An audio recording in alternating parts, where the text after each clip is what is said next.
This man is remembered in textbooks as a tolerant emperor, but what if his famed pluralism was strategic more than spiritual?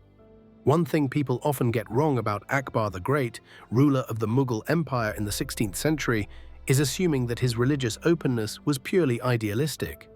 Akbar invited Hindu philosophers, Jesuit priests, Parsis, and even skeptics into discussions at his Ibadat Khana, his house of worship.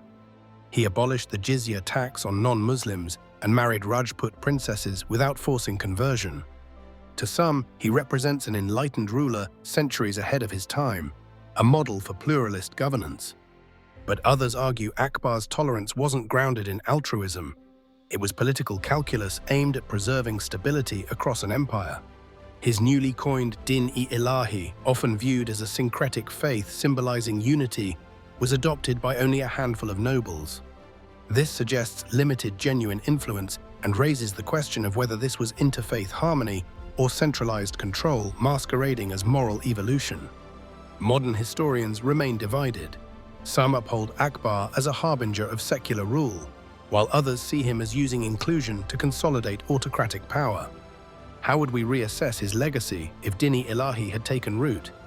Would India's religious dynamics look different today? Even within South Asia itself, different communities interpret his reign through wildly contrasting lenses.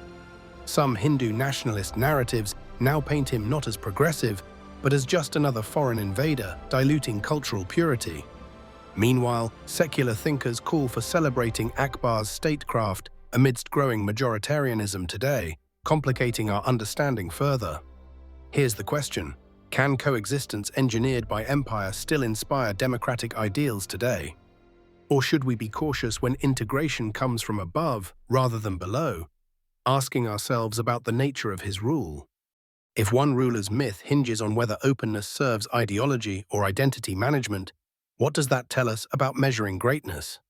Should intentions matter more than outcomes, or does tolerance lose its meaning if tied too tightly to power? Ultimately, can empires ever birth true harmony, or only versions convenient to their survival and continued existence?